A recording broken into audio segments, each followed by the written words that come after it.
मुलुकको अर्थतन्त्र झन अप्ठ्यारोमा पर्दै गएको छ। तर अनावश्यक खर्च कटौती र मितव्ययी प्रस्तावका प्रतिवेदनहरू कुन दराजमा पोको पारेर थुपारिएको छ कसैलाई चासो छैन।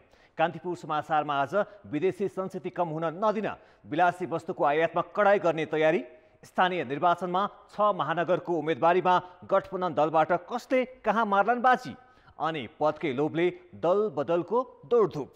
साथमा हामीसँग हुनेछ कानुन कार्यान्वयनमा कडाई नहुँदा बलात्कारका घटनामा कमी नआएको दुःखद प्रसङ्ग र खेलकुदमा खेल मैदान मासेर पार्क बनाउने इटहरी उपमहानगरको उल्टो बाटो लगायतका सामग्री हामीसँग रहेका छन्।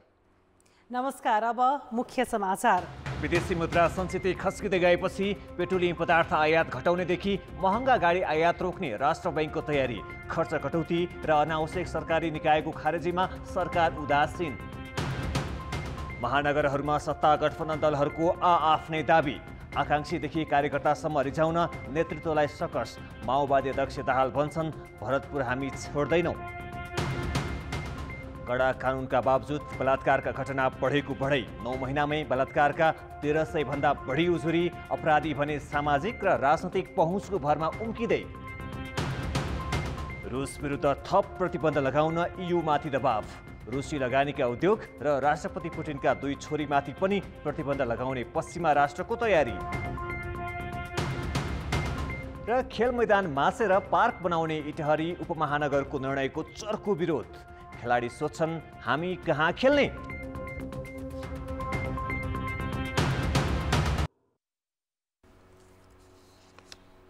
मुलुकको अर्थतन्त्र सङ्कटमा पर्न सक्ने अवस्थालाई ध्यान राख्दै नेपाल राष्ट्र बैंकले आयातमा नियन्त्रण सुरु गरेको छ। विदेशी मुद्रा सञ्चित घट्ने क्रम बढ्दै गएपछि अर्थतन्त्र अप्ठ्यारोतर्फ धकेलिएको हो। साथै पुँजीगत खर्च हुन नसक्दा कर्जा विस्तारमा आएको रोकावटले पनि समस्या थपिँदैछ। अन्तर्राष्ट्रिय बजारमा पेट्रोलियम पदार्थको बढ्दो मूल्य वृद्धि हुँदा विदेशी मुद्रा बढी खर्च गर्नु परेको छ। यसले विदेशी मुद्रा सञ्चित घटाएको छ। गत असारमा 13 खर्ब 79 अर्ब रहेको विदेशी मुद्रा सञ्चित अहिले 11 खर्ब 73 अर्बमा झरेको छ। अर्थात् विगत 7 महिनामा मात्रै यस्तो सञ्चित 2 खर्ब 26 अर्बले घटेको छ। फागुन महिनामा मात्र विदेशी मुद्रा सञ्चितमा 17 अर्ब हाराहारीले कमी आएको छ। यसरी निरन्तर विदेशी मुद्रा सञ्चित खस्किँदै गएपछि विलासिताका वस्तुसँगै पेट्रोलियम पदार्थको आयात कम गर्न राष्ट्र बैंकले सरकारलाई सुझाव दिएको छ। व्यवस्थापन नेपाल गभर्मेन्टले गर्न सक्यो भने हैन, किनभने हाम्रो धेरैभन्दा धेरै चाहिँ फाइनान्सिङ गएको छ फ्युल इम्पोर्टमा। त्यस्तै गरेर भेहिकल इम्पोर्टमा धेरै फरेन करेन्सी हामीले तिर्नु परेको छ हैन। यस्ता एरियाहरूमा चाहिँ गभर्मेन्टले बेलैमा चाहिँ होसियार रह्यो भने यसले विदेशी विनिमय सञ्चितको जुन घट्दो रेट हो त्यो चाहिँ त्यति तीव्र गतिमा भएन भने पनि हामी सहज स्थितिमा रहन्छौँ। र हामीले यो विषयवस्तुलाई मध्यनजर गरेर राष्ट्र बैंकले चाहिँ केही सुझावहरू गभर्मेन्टलाई प्रस्तुत गरेको छ। वस्तु आयातका लागि मात्रै गत फागुनसम्म 13 खर्ब 8 अर्ब रुपैयाँ बाहिरिएको छ। विदेशी मुद्रा सञ्चितमा कमी आउनुको कारण बढ्दो आयात मात्र नभई विदेश पढ्न जानेबाट बाहिरिने रकममा भएको वृद्धिसँगै अवैध तरिकाले विदेशबाट रकम भित्रने क्रमलाई पनि मानिएको छ। राष्ट्र बैंकले मौद्रिक नीतिमा 7 महिनाको वस्तु तथा सेवा आयात धान्न पुग्ने गरी सञ्चित राख्ने लक्ष्य राखेको थियो। तर मागमा यस्तो सञ्चित 6.7 महिनामा झरेको र फागुनमा अझ कम भएकाले सचेत हुनुपर्ने अवस्था छ। फन्डिङ एजेन्सीहरूलाई तिर्नुपर्ने सानो ब्याज भुक्तानीमा हामी समयमै छौँ। त्यसै गरेर हामीलाई वर्ल्ड बैंक, IMF जस्ता संस्थाहरूबाट लोन फेसिलिटी हामीहरूले प्रयोग गरेकै छौँ। त्यसकारणले रिजर्भमा त्यति धेरै प्रेसर, त्यति वर्स सिनारियो हुँदैन। तथापि हामी बेलैमा सचेत भयौँ भने हामी कम्फर्टेबल रहन सक्छौँ। विदेशी मुद्रा सञ्चित, कृषि उत्पादन, वैदेशिक लगानी, पर्यटनबाट हुने आम्दानीमा कमी आएका बेला बढेको महँगीले श्रीलङ्का अहिले चरम आर्थिक सङ्कटमा फँसेको छ। श्रीलङ्काकै अवस्था नहोस् भनेर राष्ट्र बैंकले सचेत भएको हो। हुन त श्रीलङ्काको जस्तो नेपालले ठूलो परिणाममा विदेशी ऋण लिएको छैन। तर रेमिट्यान्स र पर्यटनमा आएको कमीका कारण नेपालको सञ्चित घट्दो छ। मुलुकको अर्थतन्त्र ओह्रालो लाग्दै गए पनि सरकार आफैले गठन गरेका आयोगले दिएका प्रतिवेदन र खर्च कटौतीका उपाय अवलम्बन गर्न बेवास्ता गरिरहेको छ। सरकारले अनावश्यक निकाय थुपारेर प्रशासनिक बोझ बढाउन छाडेको छैन। प्रशासनिक खर्च धान्ने मुस्किल हुँदा विकास खर्च कटौती गर्दै आएको सरकारले अनावश्यक खर्च घटाउन प्रयास नै गरेको देखिँदैन। 2075 सालमा गठित सार्वजनिक खर्च पुनरावलोकन आयोगले पुँजी सिर्जना हुने गरी विकास खर्च नबढाए केही वर्षभित्रै मुलुकको अर्थतन्त्रमा समस्या आउने निष्कर्ष सहितको प्रतिवेदन दिएको थियो।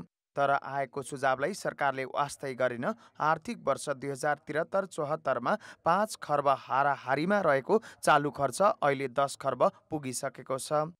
4 वर्षको अवधिमा चालु खर्च 50% बढ्दा विकास खर्च जहाँको त्यही छ। गएका 2 वर्षदेखि विकास खर्चको अवस्था निकै कमजोर छ।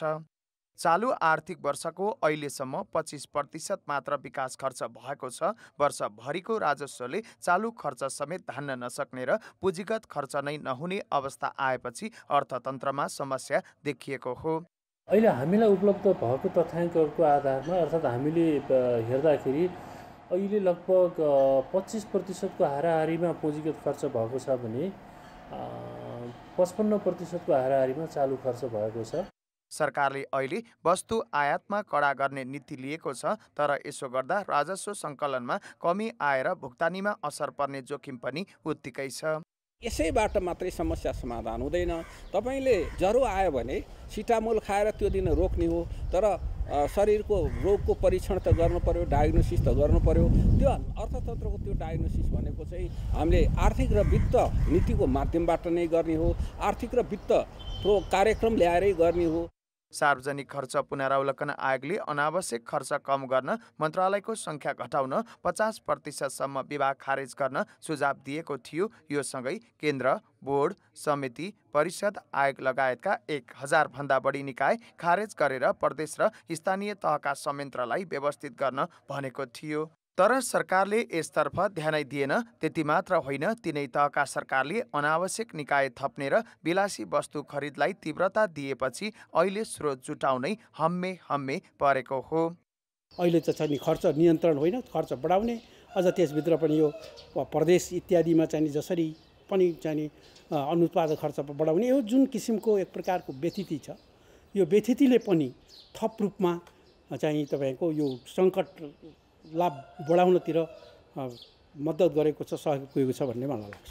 खर्च कटौतीसँगै पुँजी सिर्जना हुने विकासका काममा सरकारले खर्च गर्न नसक्दाको असर समग्र अर्थतन्त्रमा परेको छ।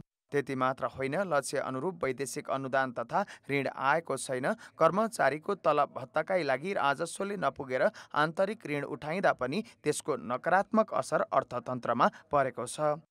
कान्तिपुर समाचारका लागि क्यामेरामा रूपक कोइरालाका साथ बाबुराम तिमिल सिन्हा, काठमाडौँ। निर्वाचन आयोगले पर्सि 25 गतेदेखि निर्वाचन आचार संहिता लागू गर्ने तयारी गरेको छ। चुनावका बेला दलहरूले सत्ता र शक्तिको दुरुपयोग गर्ने प्रवृत्ति बढ्दै जाँदा यसपालि आयोगले आचार संहितामा कडाई गरेको छ। तर प्रमुख प्रतिपक्ष नेकपा एमाले सहित कतिपय दलले असन्तुष्टि जनाएकाले आयोगले आचार संहिता कसरी कार्यान्वयन गर्छ भन्ने प्रश्न पेचिलो बनेको छ। वैशाख 30 गते हुने स्थानीय तह निर्वाचनका लागि निर्वाचन आयोगले चैत 25 देखि आचार संहिता लागू गर्दैछ। सुरुमा जिल्ला प्रशासन तथा जिल्ला निर्वाचन कार्यालयलाई अनुगमन गर्न लगाउने तयारी आयोगको छ। वैशाख दोस्रो सातादेखि निर्वाचन अधिकृतको कार्यालय स्थापना भएपछि भने आयोगको आफ्नै संरचनाले काम गर्नेछ। स्वच्छ र निष्पक्ष निर्वाचनका लागि भन्दै आयोगले आचार संहितामा दलहरूलाई प्रतिबद्धता पनि गराएको छ। तर हरेक पटक आचार संहिता कार्यान्वयन नहुने समस्या दोहोरिँदै आएको छ। सामाजिक सञ्जालमा हुन सक्ने आचार संहिता उल्लङ्घनका गतिविधि रोक्न त यसपालि झन् चुनौती हुने देखिन्छ। अलमोस्ट अल दलहरूले सही गरेको प्रतिबद्धता पत्र भएको हुनाले उहाँहरू यसमा कमिटेड हुनुहुन्छ भन्ने बुझ्न सकिन्छ। निर्वाचन प्रचार प्रसारमा राजनीतिक दल वा उम्मेदवारको चिन्ह अङ्कित कुनै किसिमको पहिरन वा स्टिकर समेत बनाउन पाइने छैन। प्रचारमा बालबालिकाको प्रयोग गर्न नपाउने, खर्चको विवरण बैंक मार्फत गर्नुपर्ने जस्ता प्रावधान कार्यान्वयन पनि आयोगका लागि सजिलो विषय होइन। प्रमुख प्रतिपक्षी नेकपा एमाले सहित केही दलले त आचार संहिता पालनामा प्रतिबद्धता जनाउन समेत आनाकानी गरेका छन्। किन त? चुनाव चाहिँ पछि सार्न पाइँदैन, चुनाव समयमा हुनुपर्छ भनेर भनिरहेको पार्टीले चाहिँ स्वाभाविक रूपले त्यहाँ आफ्ना कुराहरूलाई पनि त्यहाँ राखेर ती कुराहरूलाई चाहिँ अब एडजस्ट हुँदाखेरि ती कुराहरू पनि सम्बोधन हुँदाखेरि त हामी अवश्य नै पनि हस्ताक्षर त गर्छौँ, गर्नै पर्छ आफूले। आचार संहिता बनाउने तर चुनावका बेला कार्यान्वयनमा व्यवस्था गर्ने आरोप निर्वाचन आयोगलाई विगतका चुनावदेखि नै लाग्दै आएको छ। यसपालि कतिपय दलले सुरुमै असन्तुष्टि जनाइरहेका छन्। यस्तो अवस्थामा आचार संहिता उल्लङ्घन गर्ने दलहरूलाई आयोगले तत्काल कारबाही गर्ला। राजनीतिक दलबाट नै बढी आचार संहिता पालना होस् भन्ने आम जनसाधारणको अथवा चाहिँ सरोकारवाला नागरिक समाजको हुने गर्छ। उहाँहरू नै त्यो समितिमा रहेको अवस्थाले बढीभन्दा बढी आचार संहिता पालना हुन्छ भन्ने आयोगले अपेक्षा गरेको छ। निष्पक्ष र भयरहित निर्वाचन अनिवार्य शर्त हो। त्यसका लागि आचार संहिता पालना गर्नु चुनावमा भाग लिने दलहरूको दायित्व पनि हो। त्यसैले आयोगले कार्यान्वयनमा व्यवस्था गर्ने अनि ठूला र सत्ताको नजिक रहेका दलहरूले उल्लङ्घन गर्ने प्रवृत्ति यसपालि नदोहोरियोस्।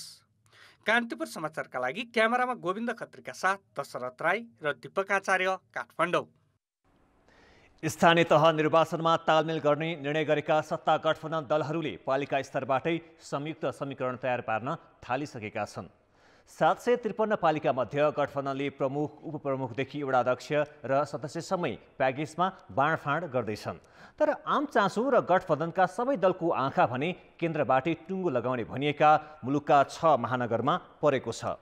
5 गठबन्धन दलले कसरी भाग मिलाउलान् त 6वटा महानगरपालिकामा? काठमाडौँ, ललितपुर, वीरगञ्ज, विराटनगर, भरतपुर र पोखरा महानगरपालिकामा सत्ता गठबन्धनले कसरी भागबण्डा मिलाउलान्? अहिले धेरैको चासो यसैमा देखिन्छ। सत्ता नेतृत्वकर्ता नेपाली काङ्ग्रेसले छाड्नै नचाहने र माओवादी केन्द्रले दोहोरिने दाबी गरेपछि भरतपुर त झन् तानातानमा छ। जसले हिजो जुन पालिकाहरूको नेतृत्व गर्नका निम्ति जितेको, चुनावमा जितेको थियो, त्यो पालिका त्यसैले नै गर्ने, तर केही विशिष्ट परिस्थितिमा दोहोऱ्याउन सकिने है, अब त्यो कुराहरूलाई पनि हेरफेर गर्न सकिने भन्ने कुरा त सैद्धान्तिक रूपमा छ नि त। अघिल्लो निर्वाचनमा भरतपुरमा एमाले दोस्रो स्थानमा थियो भने काङ्ग्रेस र माओवादी मिलेरै चुनाव जितेका थिए। माओवादी केन्द्रका अध्यक्ष पुष्पकमल दाहालको निर्वाचन क्षेत्र समेत भएकाले भरतपुरमा राजनीतिक रसाकसी पेचिलो बन्ने देखिन्छ। गठबन्धनलाई प्रदेश र प्रतिनिधि सभा निर्वाचनसम्मै लैजाने सहमति छ। यो स्थितिमा एउटा महानगर मुख्य नहोला, तर केन्द्रबाटै टुङ्गो लगाउने भनिएका महानगरमा भाग मिलाउन सजिलो भने छैन। प्रतिनिधि सभाको भूमिका वा राष्ट्रिय सभाको भूमिका वा प्रदेश सरकारको भूमिका आफैमा अत्यन्त महत्त्वपूर्ण रहेको हुनाले र अहिले प्याकेजमा त्यो संवाद अगाडि बढायौँ भने मलाई लाग्छ महानगरपालिकामा वा कुनै पनि ठाउँमा असहमतिको स्वरहरूलाई व्यवस्थापन गर्न सकिन्छ। काङ्ग्रेसले भरतपुर सहित काठमाडौँ, ललितपुर र विराटनगरमा पनि दाबी गरेको छ। एकीकृत समाजवादीले अघिल्लो पटक एमाले जितेका काठमाडौँ र पोखरा आफूले पाउनुपर्ने भनिरहेको छ। जसपाको माग वीरगञ्जमा छ। राष्ट्रिय जनमोर्चा भने महानगरको माग दाबीमा सामेल छैन। गठबन्धन भित्रको 4 दलले 6वटा महानगरपालिकाको प्रमुख र उपप्रमुखको 12 पद र जम्मा 174 वडाध्यक्ष आपसमा भागबण्डा मिलाउन वडा तहसम्मै संयन्त्र बनाएका छन्। अब वीरगञ्ज वा विराटनगर मात्रै होइन, अब दाबी त चाहिँ अब काठमाडौँमा पनि होला, भरतपुरमा पनि होला, पोखरामा पनि होला। तर त्यो त बसेर छलफल गरिसकेपछि न अब कुन हो कुन होइन भन्ने चाहिँ नि टुङ्गो लाग्ने हो। प्रमुख नपाएको ठाउँमा उपप्रमुख चाहिँ दिनुपर्छ। तर हामीले 2टा दावा गरिरहेको ठाउँमा तर कन्फर्म एउटा त हुनु पर्यो हैन। हाम्रो दावा त त्यहाँ 2टा रहन्छ, तर पनि कन्फर्म त त्यहाँ के अरे उप मात्रैमा त हामी त फेरि अब त्यहाँ मान्ने कुरा भएन। 2074 को स्थानीय तह निर्वाचनमा ललितपुर र विराटनगर काङ्ग्रेसले र वीरगञ्जमा जसपाले जितेका थिए। तालमेलको समीकरणले अब कसलाई कहाँको नेतृत्व हात पर्न सक्छ यकिन भइसकेको छैन। तर उनीहरूलाई आफ्नो दलको दाबीलाई पुष्टि गर्न र गठबन्धन जोगाएर आकाङ्क्षी कार्यकर्ताको चित्त बुझाउन सकस भइरहेको छ। कान्तिपुर समाचारका लागि जिल्ला सहकर्मी आर्यन विश्वासको सहयोगमा क्यामेरामा राजेन्द्र महर्जनका साथ सुबिन्द्र श्रेष्ठ, काठमाडौँ। नेकपा माओवादी केन्द्रका अध्यक्ष पुष्पकमल दाहालले एमालेसँग तत्काल सहकारीको सम्भावना नरहेको बताएका छन्। कान्तिपुर टेलिभिजनको साप्ताहिक कार्यक्रम टकटकमा अध्यक्ष दाहालले स्थानीय चुनावका विषयलाई लिएर नेपाली काङ्ग्रेसका केही नेताले आफूलाई अपमान गरेर बोले पनि सभापति शेरबहादुर देउवा सकारात्मक भएकाले गठबन्धनमा समस्या नभएको स्पष्ट पारे। नेपाली काङ्ग्रेसका केही नेताहरूले अलि जातिवृत्ति बोल्न थाल्नुभयो क्या। चमेरो भनेको छ, घाँटीको चाहिँ कानमा चमेरो भनेको छ, कति के अपमान पनि हद गरेर भने नि केहीले हो। शेरबारजीको होइन है, मैले फेरि केही साथीहरूले गठबन्धन चाहिँदैन भनेर चाहिँ हिँड्न थाल्नुभयो। अब कङ्ग्रेसले लखेट्यो नै भने त विकल्पहरू अरू सोध्नुपर्ने स्थिति आउन सक्छ, तर अहिले हामी गठबन्धनभन्दा बाहिर छैनौँ। अध्यक्ष दाहालले भरतपुर महानगरपालिकामा माओवादीको उम्मेदवारलाई नै काङ्ग्रेसले पनि सहयोग गर्ने दाबी गरे। भरतपुर महानगरपालिकामा रेणु दाहाल चाहिँ मेयर भएपछि के कस्तो परिवर्तन प्रगति या सबै कुरा के भयो भन्ने कुरा जनताले पनि पार्टीहरूले पनि हामीले पनि मूल्याङ्कन गर्ने कुरा हो। अनि हामीले भनेका छौँ कि यदि सकारात्मक कुरा भइरहेछ भने एक टर्म फेरि काम गर्दा राम्रै हुन्छ, त्यसले चाहिँ राम्रै चाहिँ जनताको निम्ति, विकासको निम्ति, समृद्धिको निम्ति राम्रै हुन्छ भने त्यो कुरा हुनै हुँदैन भन्ने पनि छैन, नभई हुँदैन भन्ने पनि छैन। अध्यक्ष दाहालसँगको विस्तृत अन्तर्वार्ता आज राति 9 बजे कान्तिपुर टेलिभिजनको टकटकमा प्रसारण हुनेछ। ब्रेकपछि समाचारमा पुनः स्वागत छ। कुनै पनि राजनीतिक दललाई आफ्नो शक्ति र जनमत प्रमाणित गर्ने अवसर नै चुनाव हो। चुनाव जति नजिकै गर्छ त्यति नै राजनीतिक दलहरूले पार्टी प्रवेश गराउने होड तीव्र हुने गर्दछ। त्यति मात्र होइन, यो बेला पार्टी परिवर्तन गर्ने मात्र होइन, परिवर्तन गरिरहने प्रवृत्ति पनि उत्तिकै देखिन्छ। अहिले यस्तो प्रवृत्ति व्यापक हुन थालेको छ।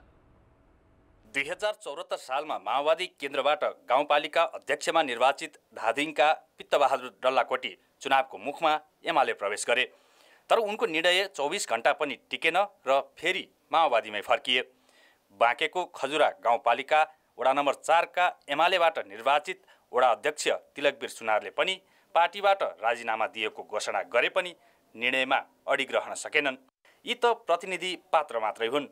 स्थानीय निर्वाचन नजिकिएसँगै दल परिवर्तन गर्ने र गराउने प्रचलन बढ्दो छ।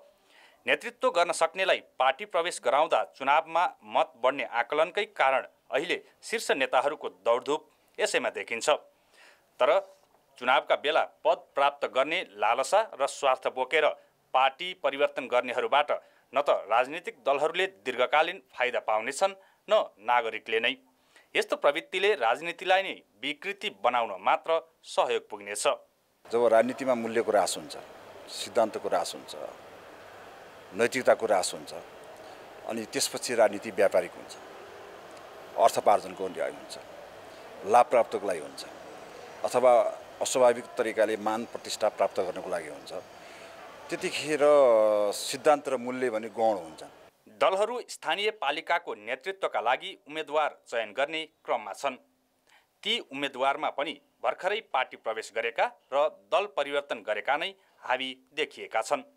यसले लामो समयदेखि योगदान र त्यागको राजनीति गरेकाहरूको मनोबल गिर्ने गरेको छ। एक मान्छे एउटा मान्छेले काम गरिरहेको छ अनि अर्को मान्छे आएर त्यहाँ ठ्याक्क पाकेको फल टिपेर खाइदिए जस्तो गरेर खान्छ, अनि मनोबल त गिर्ने नै भयो। राजनैतिक गर्मीको बेलामा, शर्मा गर्मीको बेलामा प्रवेश गर्दाखेरि नेताहरूको आँखामा परिने, अलिकति आफ्नो काम पनि देखाउन पाउने, अनि नेतालाई समर्थन गर्दाखेरि चाहिँ आफ्नो पोजिसन चाहिँ बलियो बनाउन पाउने। त्यो कारणले गर्दाखेरि मान्छे चाहिँ पोलिटिकल पार्टीमा चाहिँ प्रवेश गर्छन् चुनावको मुखमा आएर। पद लोलुपता नै हो। पार्टीको सिद्धान्त अनुसार चाहिँ अघि बढ्दैका हाम्रा जनप्रतिनिधिहरू हुन्थ्यो भने पक्कै पनि फरक सिद्धान्त भएको अर्को पार्टीमा त परिवर्तन हुने अवस्थाको सिर्जना हुँदै हुँदैन। जो राजनीतिक हिसाबले जुन पार्टीमा लागिरहेको हुन्छ उसको चाहिँ आर्थिक अवस्था एकदमै न्यून हुन्छ। जो बाहिरबाट आउँछ ऊ चाहिँ एकदमै चाहिँ अवसरलाई छोप्ने प्लस चाहिँ उसँग अलिकति आर्थिक रूपले पनि यो सबल भएको हुनाले यस्तो खालको चाहिँ समस्याहरू चाहिँ छ। हुन त प्रत्येक नागरिकलाई राजनीतिक दल रोज्न पाउने अधिकार छ, तर चुनावको मुखैमा आएर दल अदलबदल गरेर लाभको पद हत्याउने प्रवृत्ति बढ्दा सबैजसो दलमा सिद्धान्तभन्दा स्वार्थको राजनीति हावी भएको पाइन्छ। यसले दल हुँदै सार्वजनिक पदसम्म पुगेर पनि समाज र देशको हितमा भन्दा निजी स्वार्थलाई बढावा दिने खतरा बढ्न सक्छ। कान्तिपुर समाचारका लागि जिल्ला सहकर्मीहरूका साथ इन्द्र पौडेल र ऋषिकान्त पौडेल, पोखरा। पक्कै पनि केही दिन पहिले जनता समाजवादीबाट निर्वाचित वीरगञ्ज महानगरपालिकाका प्रमुख विजय सराग्वी एमाले प्रवेश गरेका थिए।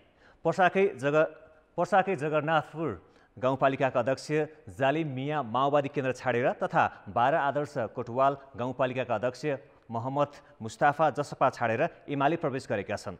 पूर्व मन्त्री प्रेमबहादुर सिंह, अभिनेत्री करिश्मा मानन्धर, माओवादी केन्द्रबाट निर्वाचित मोरङको रङ्गेली नगरपालिकाका प्रमुख दिलीप वगडिया र उपप्रमुख केशव कुमारी खराल पनि एमालेमै पसे। एमालेबाट निर्वाचित सिन्धुपाल्चोक वलेफी गाउँपालिकाका अध्यक्ष केदार छेत्री भने काङ्ग्रेस प्रवेश गरेका छन्। समरीमाई गाउँपालिकाका अध्यक्ष जितेन्द्रनाथ शुक्लाले माओवादी केन्द्र रोजेका छन्। दल अदल बदलको यो प्रवृत्ति चुनावमा टिकट पाउने र दिने आश्वासनमा टिकेको छ। त्यही लोभमाथि थप लालचले केही पार्टी फेरेको केही घण्टामै पुरानै थलोमा फर्कँदैछन्। यो क्रम चुनाव जति नजिकिन्छ त्यति नै बढ्दै जानेछ। अब जनताको आवाज हामीले आज 7 प्रदेशमा सोधेका छौँ। चुनावको मुखमा दल फेरिरहने प्रवृत्तिलाई के भन्नुहुन्छ? जनताको आवाज। आफ्नो स्वार्थ पूर्तिका लागि नेताहरू दल बदलु भइरहेछ। सबभन्दा ठुलो कुरो चाहिँ लोभ। अब यहाँ पाएन भने त्यहाँ जान्छ। बसिरहेको पार्टीमा चाहिँ स्थान नपाएर अर्को नयाँ पार्टीमा जाने चाहिँ यो प्रविधि हो। राजनीतिलाई दोहन गर्न खोजेको छन्। अनस्टेबल जुन हुन्छ नि त्यस्ता प्रवृत्ति मात्रै एकबाट अर्को पार्टीमा जाने हुन्छन्। परिवर्तन गर्ने एउटा वैकल्पिक राजनीतिमा चाहिँ प्रवेश गर्नु उपयुक्त देखिन्छ। व्यक्तिगत स्वार्थको लागि पनि परिवर्तन गरिरहेका हुन्छन्। आफ्नो व्यक्तिगत स्वार्थ पनि हेर्छन् कि जस्तो लाग्छ। नेताहरू चाहिँ कुर्सीकै लागि यताबाट उता उताबाट यता आउने गरेको देख्न पाइएको छ। काम गरेर खाने छैन, वही पाउँछौँ भनेर जाने हुन्। यताउति गर्ने मान्छेलाई मलाई ठिक लाग्दैन। पैसा खानको खेल हो यो, ठिक होइन। पार्टीले चाहिँ उनीहरूलाई नेतृत्व गर्न नदिने क्या। पद पाउनको लागि एउटा पार्टीबाट अर्को पार्टीमा परिवर्तन गरे जस्तो लाग्छ। पदको लागि मात्र राजनीति गर्दो रहेछ के। पार्टीप्रति आफ्नो इमानदारिता कायम गर्न नसक्नु। व्यक्तिगत स्वार्थ आफ्नो पदको लागि मात्रै काम गर्छ। उनको हैसियत चाहिँ समाजमा झडिसकेको हुन्छ र उसले चाहिने नयाँ दलको खोजी गर्दै हिँड्ने गर्छ। न जनताको हितमा छ न पार्टीको हितमा छ। अवसरवादी हो। नैतिकहीन सिद्धान्तहीन राजनीति हो। राष्ट्र नीति भन्दा देश घातक व्यक्ति हुन् भन्न चाहन्छु। जहाँ फाइदा हुन्छ त्यसको लागि उनीहरू पार्टी फेरिरहेका छन्। पार्टी सम्बन्धी गहन अध्ययन नभएको पनि हुन सक्छ। यो स्वार्थको लागि हिँड्नेले भोलि देशलाई केही गर्दैनन्। यो आफ्नो स्वार्थको लागि हिँडेका हुन्। आफ्नो स्वार्थका लागि, स्वादको लागि के खाने पाउँछु कि के लिने पाउँछु कि भनेर आफ्नो दल फेरेर अर्को दलमा जान्छ।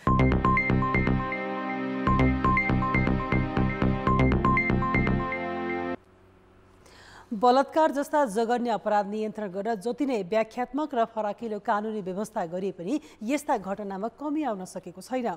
नैतिक शिक्षाको कमी, सामाजिक परिवेश र कानुनी अनभिज्ञताका कारण यस्ता घटनामा कमी नआएको हो। यो सँगै सामाजिक तथा राजनीतिक पहुँचका कारण उन्मुक्ति पाउँदा पनि अपराधीको मनोबल बढेर यस्ता घटना न्यूनीकरण हुनुको सट्टा झन बढ्दै गएको पाइन्छ। बिहेको प्रलोभनमा पारेर जबरजस्ती करणी भएकी आसामकी 19 वर्षीय किशोरी न्याय माग्न जाँदा उल्टै जिल्ला अदालतले किशोरीलाई नै 3.5 वर्ष जेल सजाय दिने फैसला सुनायो। पीडित किशोरीलाई समाजका पहुँचवालाले प्रभावमा पारेर बयान फेर्न लगाएको खुलासा भएपछि फैसला विरुद्ध उच्च अदालत दिपायलमा पुनरावेदन परेको छ। यो त पहुँचका भरमा मुद्दा प्रभावमा पारिने उदाहरण मात्र हो। नेपालमा धेरै बलात्कारका घटना समाजले चरित्रमाथि उठाउने प्रश्नका कारण कानुनी प्रक्रियामै पुग्दैनन्। पुगिहाले पनि राजनीतिक सामाजिक प्रभावमा परेर पीडितले कमै मात्र न्याय पाउने गरेका छन्। गुपचुप राख्ने, सकेसम्म समाजमै बसेर मिलाउने र त्यसमा राजनीतिक लगायतका विभिन्न चलखेलहरू हुने, त्यसले गर्दाखेरि मुद्दा नै प्रभावित गर्ने। र प्रहरीले पनि कस्तो देख्छ भन्दाखेरि जबसम्म मान्छे सडकमा आउँदैन तबसम्म यस्ता मुद्दाहरू दर्ता नगर्दिने। नेपाल प्रहरीको तथ्याङ्कले 10 वर्षभन्दा मुनिका र 60 वर्षभन्दा माथिका पुरुष पनि यस्ता अपराधमा संलग्न भएको देखाउँछ। 19 देखि 25 वर्ष उमेर समूहका पुरुष बढी संलग्न छन्। जबरजस्ती करणी तथा यौनजन्य हिंसा बढ्नुमा कानुनको पनि कमजोरी छ।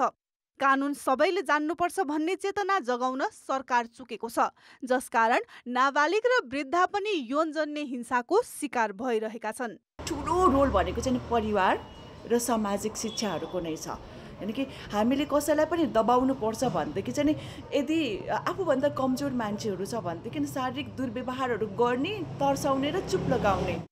आर्थिक वर्ष 2074-75 मा 1468 वटा बलात्कारका घटना प्रहरीमा दर्ता भएका थिए, तर 2075-76 मा 64.46% ले बढेर 2254 घटना दर्ता भएका थिए। 2076-77मा 2167 र 2077-78मा 2554 वटा घटना भएको प्रहरीको तथ्याङ्क छ। चालु आर्थिक वर्षको हालसम्म 1300 भन्दा बढी बलात्कारका घटना भइरहेको तथ्याङ्कले देखाएको छ। मुलुकी संहिताले 10 वर्षभन्दा मुनिका र 70 वर्षभन्दा माथिकालाई बलात्कार गरेमा जन्मकैद गर्ने व्यवस्था छ। 10 देखि 14 वर्षसम्मकालाई करणी गरेमा 20 वर्षसम्म कैद, 14 देखि 16 वर्षसम्मकालाई करणी गरेमा 12 देखि 14 वर्षसम्मको कैद व्यवस्था छ। तर पनि यस्ता अपराधमा कमी आउनुको सट्टा बढ्दै गएकाले सामाजिक सचेतनासँगै अझ कडा कानुनी व्यवस्था आवश्यक देखिन्छ। कान्तिपुर समाचारका लागि क्यामेरामा गोविन्द खत्रीका साथ सृजना बास्तोला, काठमाडौँ। अब जनमतको अन्तिम परिणाम। जनमतमा हिजो हाम्रो प्रश्न थियो, गम्भीर प्रकृतिका बिरामीलाई मासिक खर्च दिने सरकारको निर्णय प्रभावकारी कार्यान्वयन गर्न के गर्नु पर्ला? ए. एकिन विवरण सङ्कलन, बी.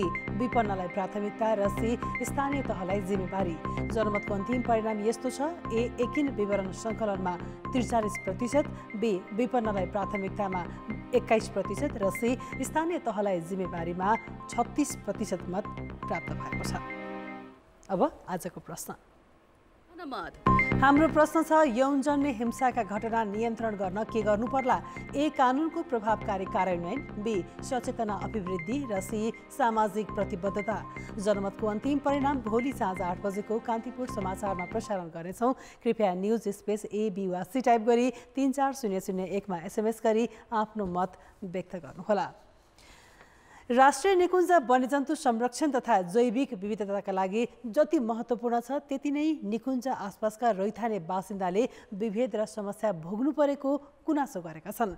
चितवन राष्ट्रिय निकुञ्ज आसपासका चेपाङले त आफूहरूलाई सेना परिचालन गरी विस्थापित गरिएको भन्दै विकल्प दिन सरकारसँग माग गरेका छन्। जनजाति आयोग र वन उपभोक्ता समूहको पनि स्थानीय समुदायको हितप्रति चासो देखिन्छ।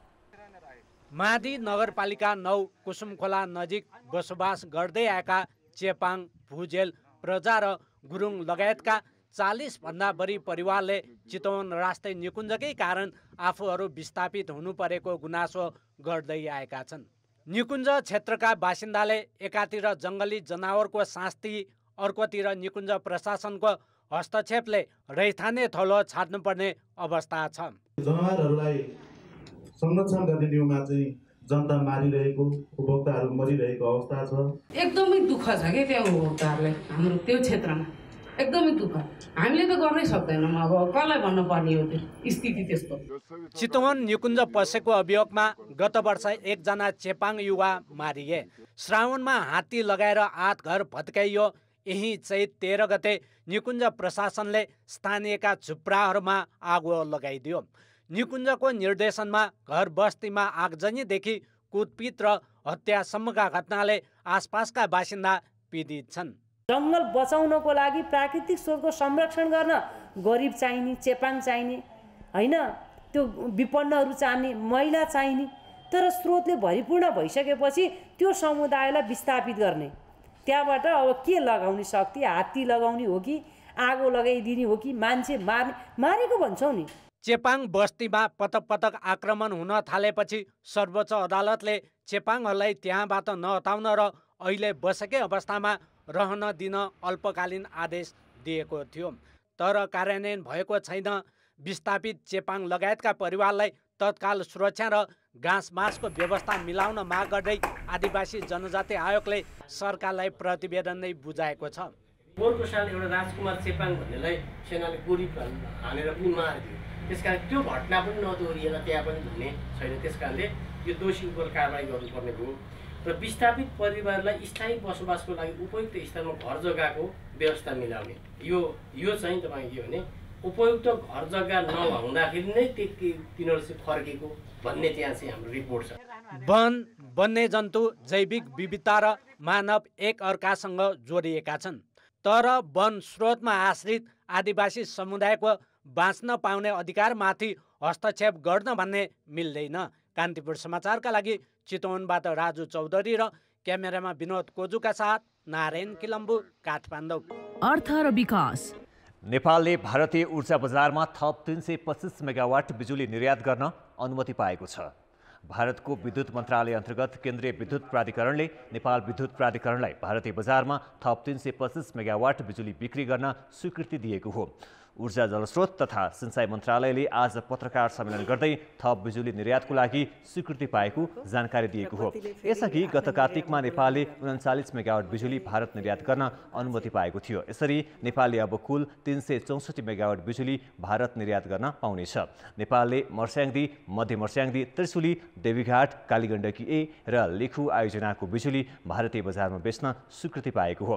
यो सँगै अब नेपालको वर्षायाममा बढी उत्पादन भएर खेर जाने बिजुली सहजै बिक्री गर्न बाटो खुलेको छ। खेलकुद समाचार। कान्तिपुर खेलकुद समाचारमा स्वागत छ। खेलकुद विकास र संरचना निर्माणमा चासो देखाउनु पर्ने इटहरी उपमहानगरका जनप्रतिनिधि मैदान मासेर पार्क बनाउन अग्रसर देखिएका छन्।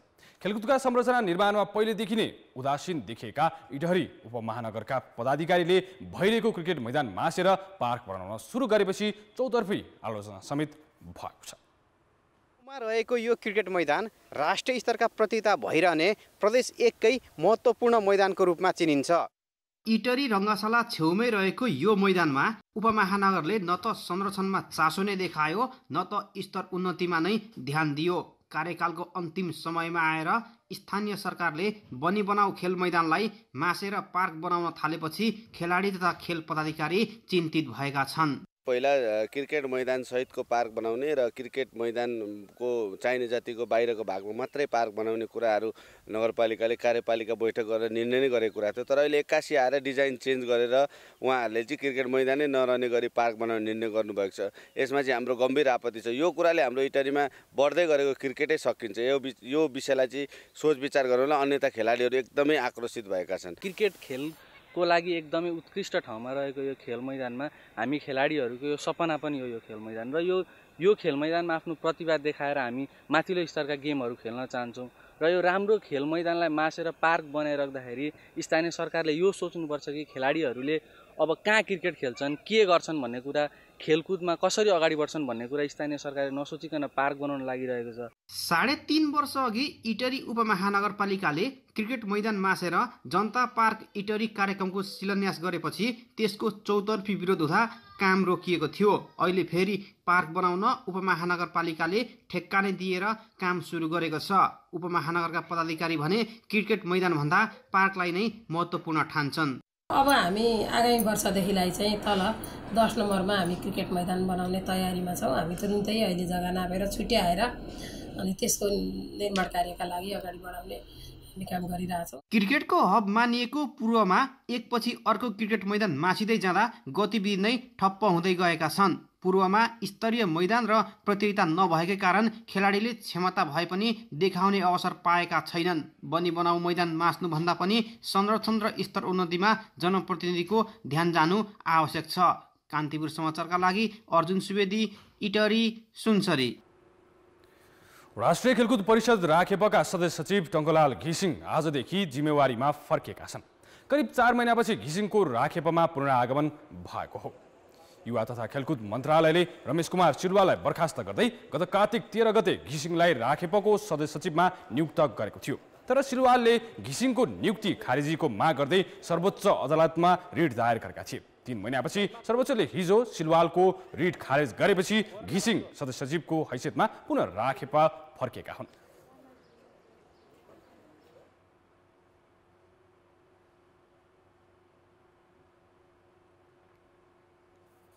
त्रिभुवन आर्मी फुटबल क्लब सुनसरीमा जारी इटहरी गोल्ड कपको फाइनलमा प्रवेश गरेको छ। इटहरी रङ्गशालामा आज भएको पहिलो सेमिफाइनलमा रोलिङ क्लब झापालाई 2-1 गोल अन्तरले पराजित गर्दै आर्मी उपाधि नजिक पुगेको हो। आर्मीका लागि टेकबहादुर बुढाथोकी र सन्तोष तामाङले 1-1 गोल गरे। रोलिङ क्लबका लागि विदेशी खेलाडी अजय मार्टिन्सले अतिरिक्त समयमा 1 गोल फर्काए। सदी स्मारक ए डिभिजन लिग उपविजेता आर्मी सिजनको दोस्रो फाइनल खेल्दैछ। उसले यसअघि झापा 11लाई हराएर झापा गोल्ड कपको उपाधि जितेको थियो। आर्मीले अब उपाधिका लागि मोराङ मर्स्याङ्दी क्लब अथवा सगरमाथा फुटबल क्लब मोरङसँग प्रतिस्पर्धा गर्नेछ। फाइनल खेल शनिबार हुनेछ। नेपाल खुल्ला प्याराग्लाइडिङ च्याम्पियनसिपको 20औं संस्करण आजबाट पोखरामा सुरु भएको छ। नेपाल हवाई खेलकुद संस्थाको आयोजनामा सरङकोटमा सुरु भएको प्रतियोगिताको एकुरेसी अन्तर्गत आज 16 र टेन्डमतर्फको पहिलो चरणको खेल सकिएको छ।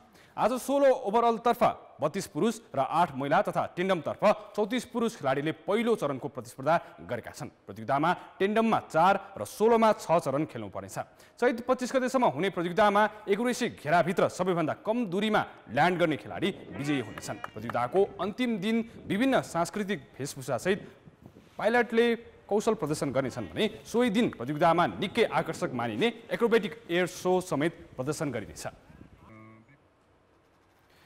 कान्तिपुर खेलको समाचार अहिलेलाई यति नै। कान्तिपुर समाचार अहिलेलाई सकियो। कान्तिपुर टेलिभिजन हेर्दै गर्नुहोला। नमस्ते।